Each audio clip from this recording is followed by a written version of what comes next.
All right. So we're going to go back to InArt real quick. And I wanted to ask you guys a question here.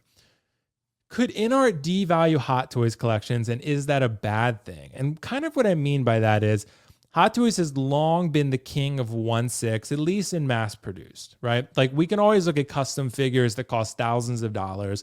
We can look at any number of things like that where you're like, oh, and statues, even some of the statues, right? But as far as 1/6 goes, Hot Toys has been the king.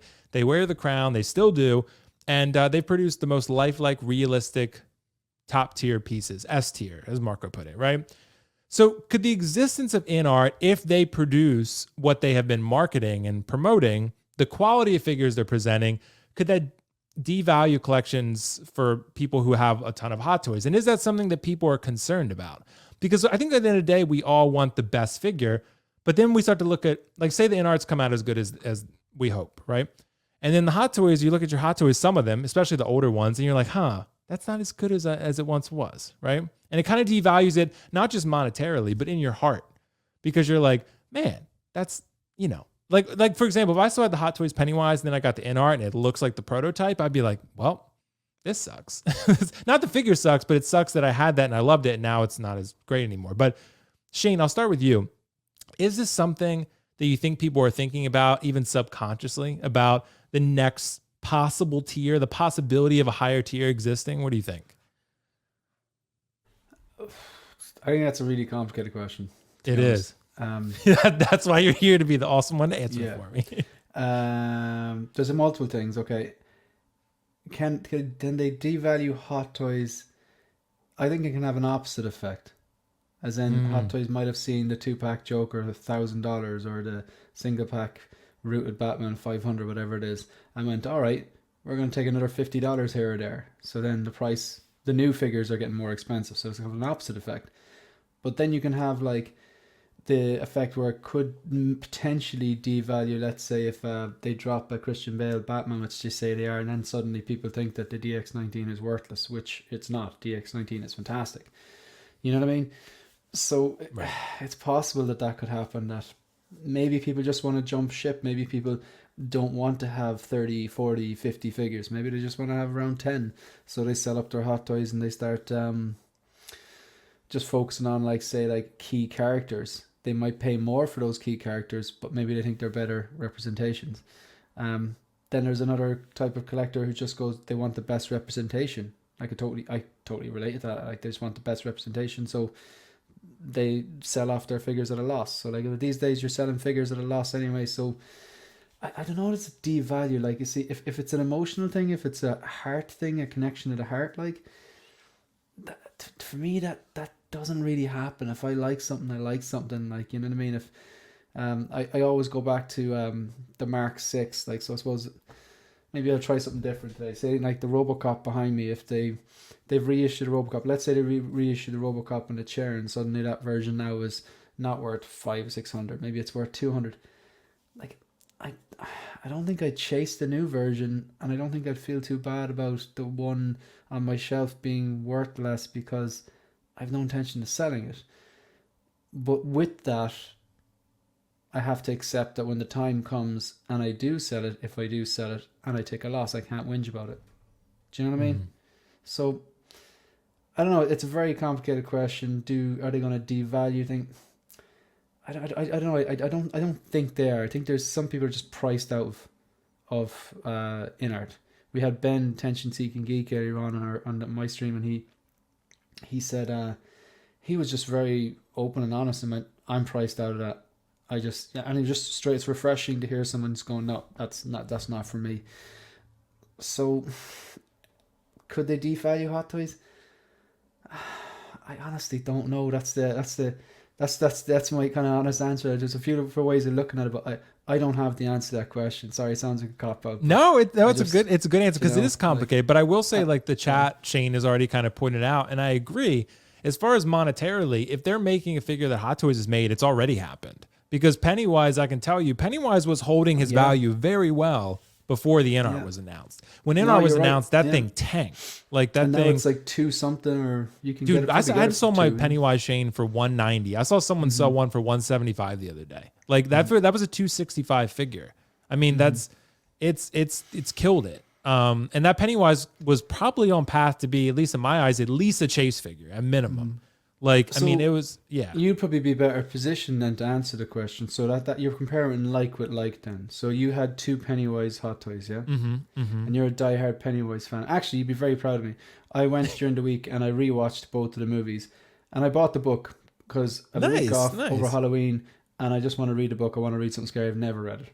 But Okay. so for you though, when InArt announced the Pennywise, did you suddenly start looking at your own Hot Toys Pennywise differently? As in it would bother you if you didn't have the best version? Is that what it was? See, that's a really good question, Shane, because originally after the first day, no. Because I was like, how could it really get better? And then I started looking at the photos and I was like, it's better, but I don't know how much better. But then I looked at it the next day with a fresh set of eyes and I was like, fuck, it's a lot better. Like the rooted hair, the eyes, the outfit, the tailoring, at least the prototype, it looks a lot better in my eyes. So the Hot Toys, I think if you put the Hot Toys Pennywise next to the InArt one, if the final product comes out like that, it's going to look like a toy.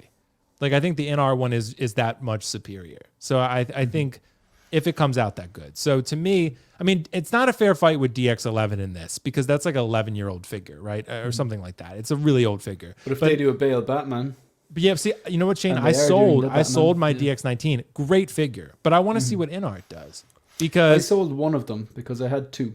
Yeah, there's a lot of room for improvement with that. There is. And also you can always get, like if you say you have the DX19, right? If InArt comes out with one and you just don't really love it that much, you can just go back and buy the DX19 for less than retail probably. So which feeds into our conversation now. Right. Like that's a direct example. That's like with like you can't compare the DX11 because it's 10 years old with this, but you can compare the Pattinson Batman with the Pattinson Batman. You can compare the Bale Batman if they do it with the DX19 because they're the same. So that would be, and the Pennywise a Pennywise. So that would be, if you want to look monetarily, purely monetarily, then the answer is yeah. Yeah, totally. But if you're looking for an emotional, it depends on which one you like better. You know, but I think emotionally too, Shane, it might be an alignment just because of the fact that if it's better, I think people are going to want it unless they're priced out. If they're priced out, that's different. But like the Pennywise, the fact that it's already devalued, the Hot Toys shows you that it's devalued it emotionally for people too, because those people who had one are selling it all for cheap just to get this one. So but doesn't that depend on if like the more expensive version is actually better? I know 9 times out of 10, it does. What you get what you pay for. But there are examples where things are more expensive, and then they're not as good as something that might be a bit cheaper. Sure. Like some people would say that about Apple computers, right? Like you pay more for that, and a lot of people love Windows. I have Apple and I love it, but I get they're overpriced, no doubt about it. So, but yeah, you could absolutely say that. But Marco, I want to include you on this one. What do you think? Is this a thing that's happening or will happen? Is it a bad thing? If so? Yeah, no, I think that this is definitely possible for InArt to devalue a Hot Toys collection, but I think it would happen over a long span of time, right? Like 10 plus years, only because, we've seen their first phase kind of trickle out over the first year. And then, next year they'll kind of complete the rest of that first phase. And it's a lot of figures that, Warner Brothers properties, obviously. So some crossover with what Hot Toys has produced, but we know Disney is such a large share of what Hot Toys has done. That's probably the majority of most people's collection. But if InArt's able to secure that license for whatever crazy reason, I mean, they already do the statues, so it's not so far-fetched. And we know that they're not shy after, going after figures that or characters that Hot Toys already produced figures of. Then I could see kind of over time them chipping away if they are head and shoulders above Hot Toys. That would, honestly make Hot Toys raise their game though. So we'd probably have, these 2 competing companies, really high quality figures, and a lot of, choices to choose between the same character, with 2 different companies. And I think at the end of the day, that'll probably leave what we have currently in our collections kind of in the dust and really accelerate the arms race moving forward. But yeah, InArt has a lot to prove still on how great it's going to actually be in hand. Obviously, we're all really hoping that it's going to be the next step in collecting, but it feels like there's a lot of unknowns still. So it's possible, but how likely it is, I don't know. I would still put it at, 50% or less 50% sounds generous, a lower percentage than that it would actually happen. Yeah, and it's tough to say because InArt has the licenses that are not Star Wars and Marvel. I mean, they have Warner Bros. So they have Lord of the Rings and Pennywise and Batman and Joker and whatever, right? But they don't have the two big dogs right now. Yeah. So it's not going to devalue those because, like Shane had mentioned, it's more so, I guess, like apples to apples type things where you have like Batman and Pennywise and Batman Bale and stuff like that. And, you know, they're going to make a Bane probably at some point too, right? Bane versus the old Hot Toys Bane. That's a little not a fair comparison, right? But, you know, say they already made a Catwoman on a Bat Pod, right? And the Hot Toys have just reissued the Catwoman. So stuff like that. So, and especially like Don Prime actually had just pointed out, like, you know, James Gunn has, control of DC now, or co-control, right? So we could see more quality stuff from DC, maybe where it starts to be more competitive with Marvel and Star Wars. But that would be a big shame if they went exclusively to one company, though. Even if they said like, "Oh, we're exclusively Hot Toys now," it would be a shame because we want that competition in the market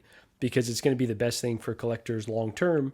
Even if that means that our figures current day end up looking not as great as what's going to come in the future, which will happen naturally, anyways. The only thing, Marco, with that is that Hot Toys doesn't really touch DC much. So they don't really do that much with it anyway. So it's kind of like maybe they should just focus on Marvel and Star Wars. So then they could get things out faster and pump out more characters from those and just kind of let InArt have DC, because Hot Toys doesn't really seem to care about DC. Like they may get Black Adam or, or Dark Knight, but that's really about it. I mean, they don't really, you know what I mean? They kind of leave that license untapped. Is my point. They could have gone deeper into the line, and I do enjoy a lot of the DC properties, but it has also seemed like DC doesn't care about DC recently too. That's so true. That's I don't also blame them true. for That not could be going fair. all in. Yeah, considering Black Adam. I mean, come on. But I mean, I had fun with it. It's fun. It's fun. But anyway, yeah, I think Shane's right. It's a very complicated question, but I think we answered it pretty effectively.